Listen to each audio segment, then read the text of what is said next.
All right, Big Sam Small Town is at the Merlefest, and I'm here with Sam Bush. How are you, Sam? Great, Sandy. Glad to be here at Merlefest. I'm glad it's this time of year and that we all get to congregate and get out in this beautiful weather in one of the most beautiful spots in America. You played the first one.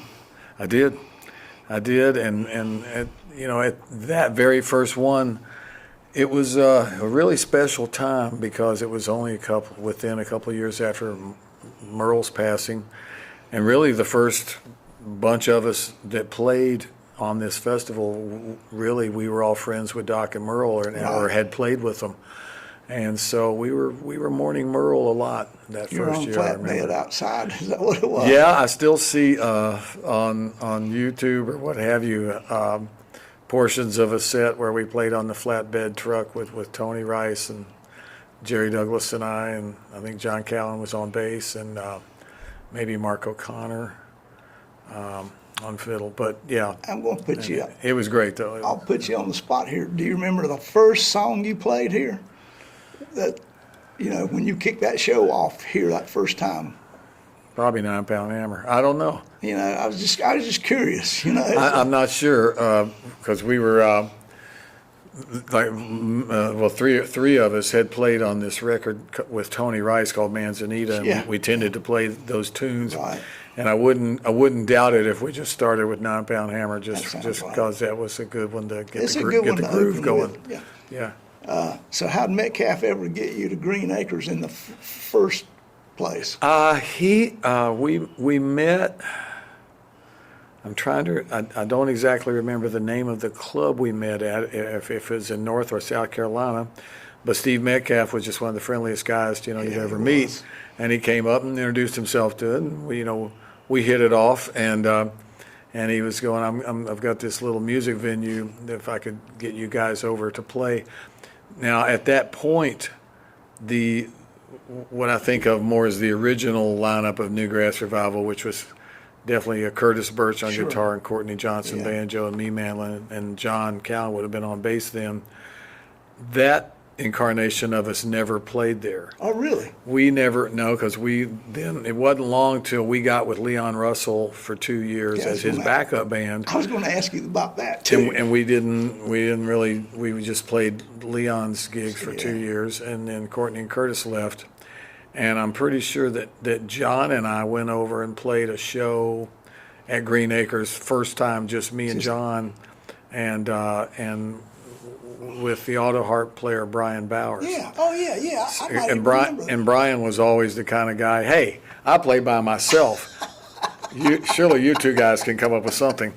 And so that was when. And then it wasn't long before Bela Fleck and Pat Flynn joined our band, and then we started playing at Green Acres regularly. I wonder how he. I have a Sam Bush story. It's one of my favorites. I tell. I played on this shirt that I'm wearing. A band I was in played there, and it was on his record label.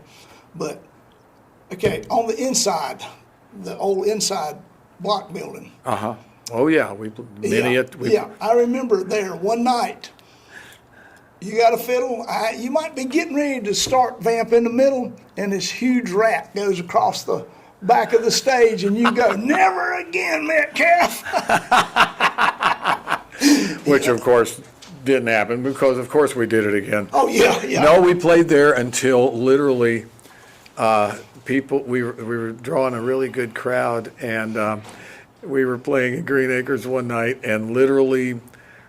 People started getting up into the rafters. Oh, yeah. And hanging out. They were hanging from the rafters, literally, and right in front of the stage, a guy just went, bam, and fell down out of the rafters right in front of us. And we thought, you know what? It's getting too crowded in here.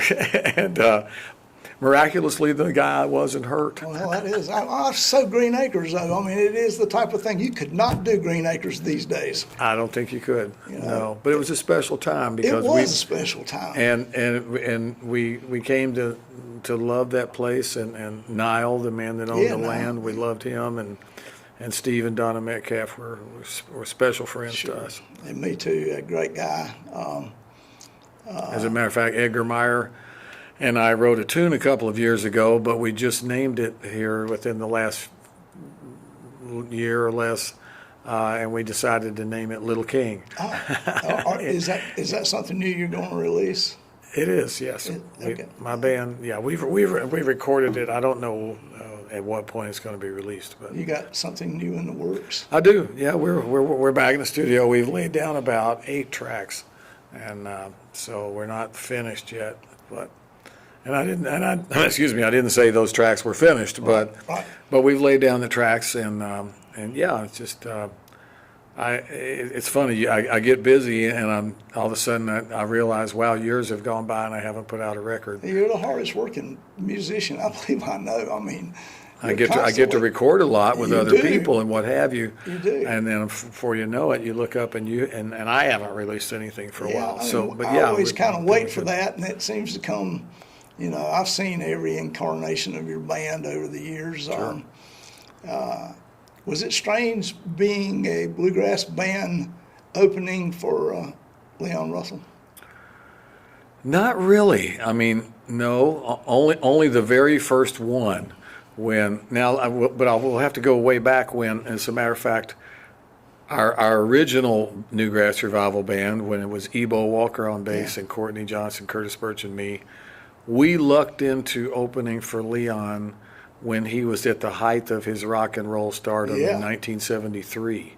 And we did that. We did his tour of America for 2.5 months.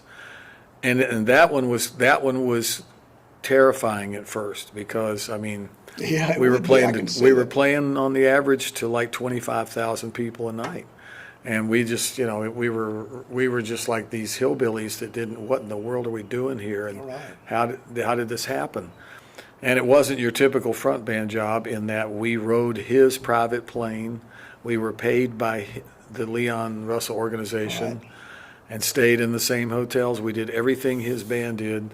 And that's not typical of the front band. The front band usually gets the money that's left over, and however small it might be, and you're on your own. Yeah. Just get there and play. I've lived life as a front man band. And the Newgrass Revival, in our 18-year existence, we fronted more shows than you can imagine. Yeah. Everybody, from Leon Russell to Cheech and Chong to, That's crazy. And then our second. So then that was in 1973. We did it 2.5 months. And like the last night of the tour was in Long Beach, California. And it was like this crazy night where Jose Feliciano got up and played with Leon. That is kind of crazy. George Harrison was standing on the stage. So that was the only night we couldn't stand on stage of this whole tour. And other than that, we got to stand wherever we wanted to. And I would stand right behind Carl Radle's bass amp. For 2.5 months, he was an incredible bass player. Carl was. And so so after the show, there was a party on the Queen Mary, so it was docked in Long Beach, California, and there we are on the Queen Mary, That's wild. at a rock and roll party, and Leon introduced me to George Harrison, and that was. My knees literally went weak, and I my legs went out from under me for a second. And Mr. Harrison was a very nice fella to talk to. And the very next day, we flew back to Louisville, Kentucky, and went back to work at Arnie's Pizza King in Lafayette, Indiana for 2 weeks, for a 2-week engagement, 5 nights a week. So I mean, you had that already set up. Right back to earth, It was exactly what we needed because we got used to people carrying our bags and things, but so it was good for us to go right back to work to Arnie's Pizza King. So we were, made our own way, but over the years we opened a lot of shows for John Hartford, and One of my favorite. and we were actually shirt yesterday. so it was somewhere around August of '79 when we were opening for John. At a theater in Tulsa, Oklahoma, and Leon Russell happened to be in town, and he was driving by, looked up and saw our name. He goes, "Wow, I hadn't seen those guys in years."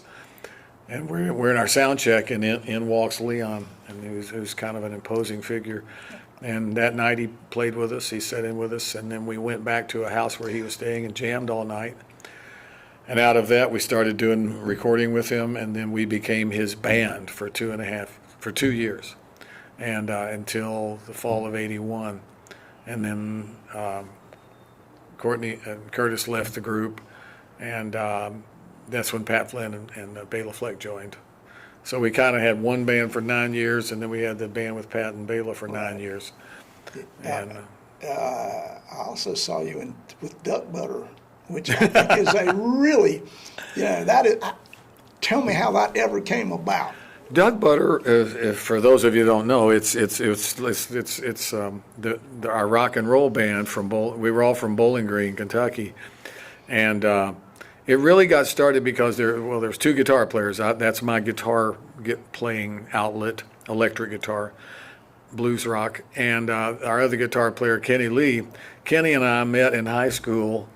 I was still in high school. I think he was maybe his first or second year of college in Bowling Green, Kentucky. And I sold Kenny a Les Paul guitar, but we were young enough that we had to get our dads to sign the receipt. Oh yeah. So, but that's how Kenny and I met, and we became guitar friends. And we would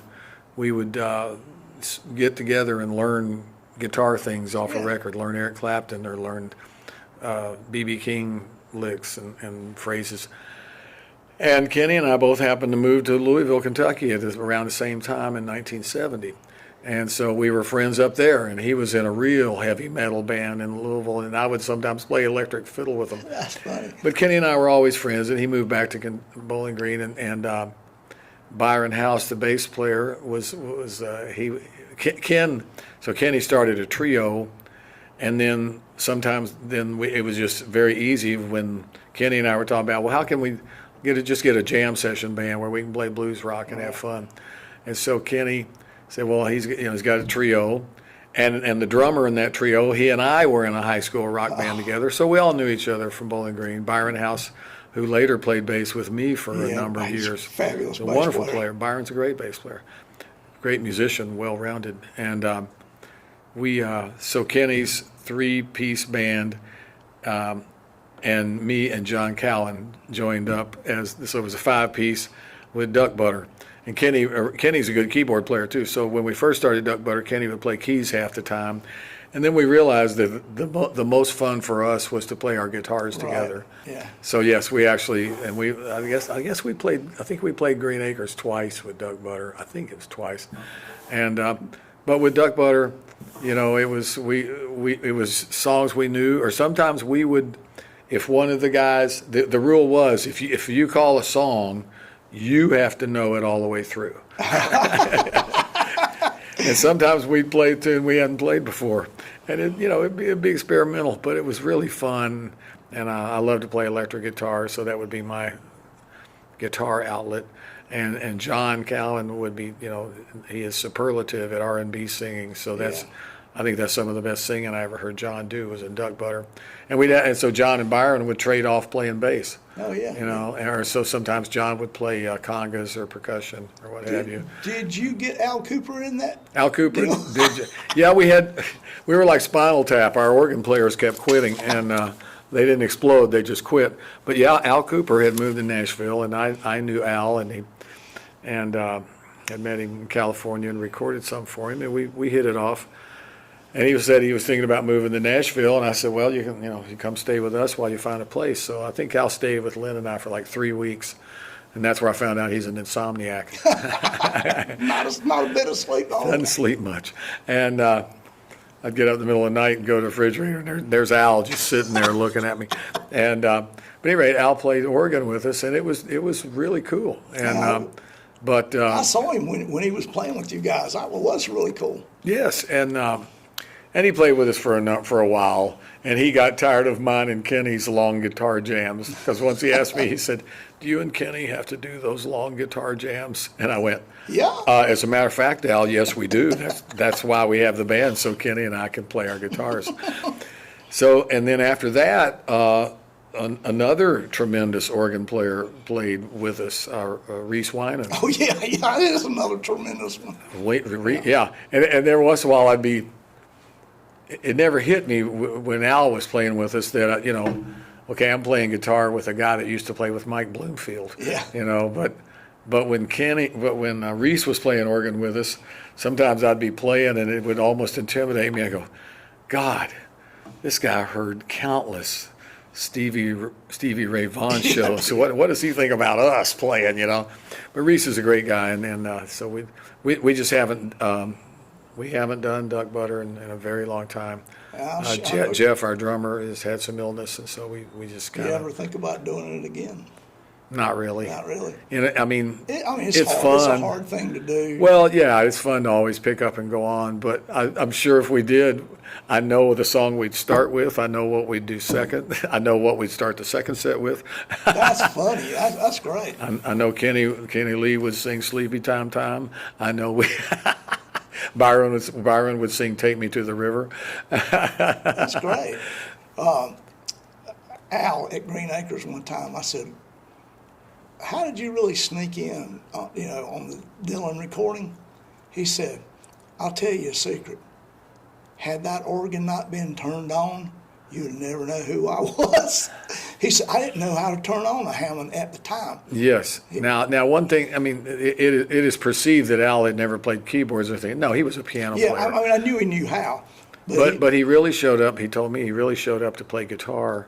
And he got there, and Mike Bloomfield standing there, and he goes, "Well, I'm not playing guitar," Yeah. and he just, I think the one story I've read is that the producer even told him, "No, you're not playing on this session," and he just went over and sat down at the organ, and one of the guys turned it on for him, and he happened to hit that lick, have that little phrase at the start of Like a Rolling Stone, and the rest is Al Cooper history. I've just been reading a book about some of that kind of thing. I've been reading a book called Dylan Goes Electric. Oh, yeah. I highly recommend it because it's really a great history of the Newport Folk Festival as well. I've seen the movie, I think. That book is kind of a companion. I also think you played fiddle on one of my buddy's songs or album. Did you play fiddle on the first Acoustic Syndicate record? Oh, sure. And did Butch Turner run that? Did Butch run that studio? Yes. Yeah, I can't remember what set where it was outside of Nashville. I live in Nashville. I just wasn't paying attention. But Steve Metcalf was their executive producer. He was the executive producer, and BT was somewhat producing the guys, and they almost got in a couple of fist fights. But I'm sure they did. It was a joyful time, though, because Acoustic Syndicate was in a really great space, and they were really tight. So all I had to do was join in on fiddle, and it was really fun to play on that. We're friends. We live in the same town. I usually do this podcast out of the Earl Scruggs Center. I see. And you were probably there at the dedication of that too, were you not? Yes. I thought you were. I was. A lot of connections there. It's still a fine place. They let me run it out of there, and it's just a wonderful place. I guess when we went, we got to have a drop through last year when we played for the Earl Scruggs Festival. We got to stop there. Just we didn't have long to linger, but Earl Scruggs was incredibly special and a very fine gentleman, and I only had occasions to play with him a few times, but here and there, and he was always very gracious, and he held a I guess it was in honor of his birthday, but it always fell early in January. It seemed like there'd be this large jam session at Earl and Louise's house, and he had a bunch, and I'd get to go, but it was always and there'd be a big circle of pickers picking, but when Earl would play, it was kind of like we'd all just kind of quiet up a little bit so we could pay special attention to every note that Earl was playing, because he was one of America's true musical geniuses. I walked around his house with different banjo players to do the Earl and his brother, go around the house and see if you can play and see if you can still be playing together when you go around the house. I think everybody in the world has done that. So, I haven't. I'm sure you can do it because it's not. Don't know. It's a good sounding story. Yeah. But it's not really as hard. I really thought it would be harder than that. But banjo playing buddies and I will go out. We'll go out there and say, all right, we're on the porch. Let's go around and see if we're still playing together. Usually we are. So, but it's a great story. Really, really great story. let's see. There was another thing I was going to ask you about that.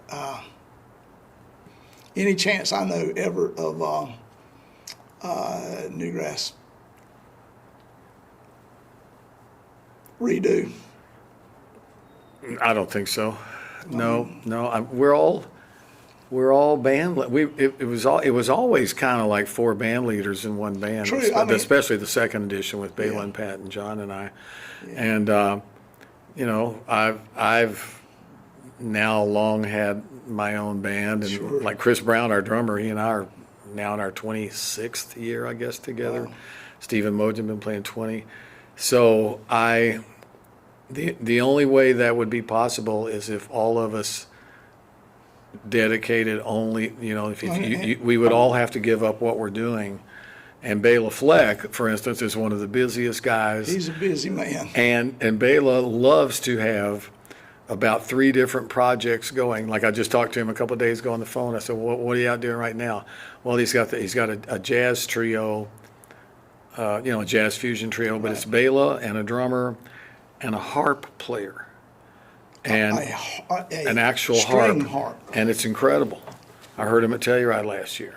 Or, for instance, later this year, Bela's going to be at Telluride with another edition, a version, because he had different bands that would go out and play his project called My Bluegrass Heart. Yeah.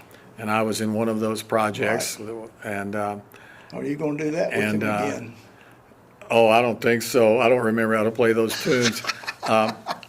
But this year, the way I understand it, at Telluride, he's going to be his Bluegrass Heart Band will do half the show, and then for the other half, they're going to be backing the opera singer Renee Fleming, that Bela has produced. Renee Fleming, and he started that record years ago, well over 10 years ago or more. And I played on a bunch of those. I played on some of those songs, and then he has finished the album within the last year. So there's going to be an album come out of Americana-style music for Renee Fleming. That should be very interesting. I mean, Bela, he's all, and of course he and Abigail, they have their own duet, and they play with symphonies and what have you. So Bela's incredibly happy doing what he's doing, and he loves that variety within his life and his music. And I love my band I get to play in. John Cowan has different bands. Luke Bull. Yeah, they got a trio right now, the way I understand it. And when the Doobie Brothers play, John plays bass with them.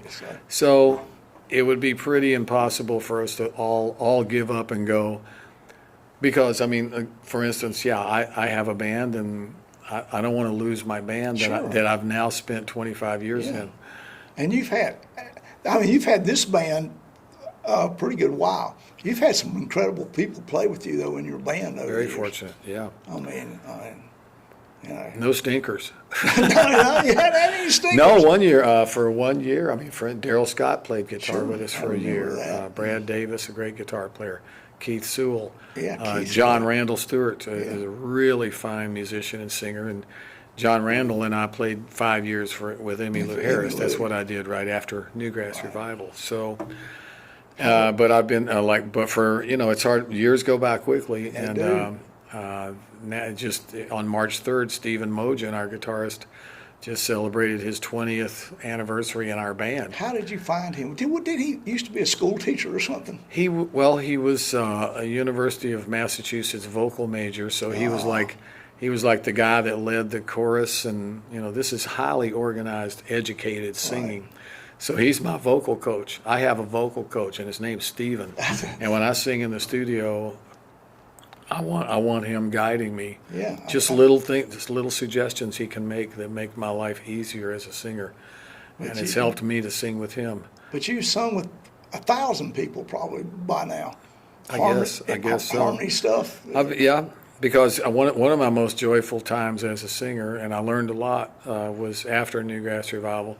In Newgrass Revival, I was basically the lead singer on choruses of songs, no matter whether John was singing lead or not, because John was the only one that could have had a strong tenor voice. Right. So we'd switch. And of course, I could never sing fancy like John, and I could keep the lead vocal straight, and John could do fancier things. Yeah. And then after that, I went to work for Emmylou Harriss for 5 years, and she taught me more about, softening up and increasing my range a little bit. What she was really saying in a subtle way was, if you soften up, you can blend in with me better. And but she was a great vocal coach too. She was really a wonderful person to work with. And after that, I was ready to. And then after Emmy's band, then I played basically with the Flecktones for a year, for 86 shows in 1 year. I played with the Flecktones. And 86, that's a a so lot. I wanted that whetted my appetite for improvisational instrumental music again. Yeah. So at that point, I knew I wanted to have a band again where I would sing lead and play improvisational instrumentals. So that's kind of what I've been doing ever since. Yeah, and it's been it's great. Now, something that I don't think you talk about very much enough that is really interesting to me is your fiddle playing. It's you started that as a kid, right? I mean, yeah, I started on mandolin at age 11, and probably around age 13 started fiddle. And my father was just a fiddle freak. He loved fiddle, all things fiddle, and but he especially loved contest fiddlers or the fiddling of Tommy Jackson. And so I grew up on these Tommy Jackson records, and he liked bluegrass because there were great fiddle players in bluegrass. But I was the bluegrass fan. He was the country music fan. Okay. And through that we ended up meeting Roy Acuff, and I used to sit and watch at the literally from as closest from U to I to watch Howdy Forster play the fiddle. Oh yeah, that would be cool. It was amazing. And so when I was a kid, I concentrated real hard on contest fiddling, and it wasn't until at age 14 when I went out to Weiser, Idaho, to compete in what they call the National Fiddle Championship, and in the junior division, and that was the first time I ever met other kids that played the fiddle. Oh, so you didn't now know you'd it. think, being from Kentucky, we all were born with one, but Sure. that just wasn't it. And so that was really fun to meet other people my age that played the fiddle, and we all had something in common. And played it seriously. I mean, we were fiddle, competing. Yeah, And so and then I did well in that contest. I won it when I was 15, 16, and 17. And then at age 18, I graduated my school and had to start making a living. So I couldn't just go out to Idaho to win a $50 prize. Yeah. And now I wasn't in the junior division anymore. Oh yeah, so, you stepped it up. And I continued to compete a little bit. There was a contest in Nashville that my father was part of. He was one of the officials at the contest, and so he liked it when I competed, and I would practice up and compete. And as an adult, and so once when I was probably about 23 or 22 or 3, I came in third in that contest, and I was totally satisfied. Yeah. I mean, but I realized I did not enjoy competing. I didn't enjoy competing with music. By now, I'd been playing on my own for 5 years after high school, and I loved the camaraderie and the communication with the other musicians. And because when I'd compete in a contest, my stomach would be in knots, and I didn't enjoy it. It just, and every other aspect of music I've ever been involved in, it's been an enjoyable thing and a joyful noise, So I stopped. I just needed to stop competing. And then a couple of years after I didn't compete in the contest, I would go there to say hi to everybody and see my dad, and it was held in Nashville.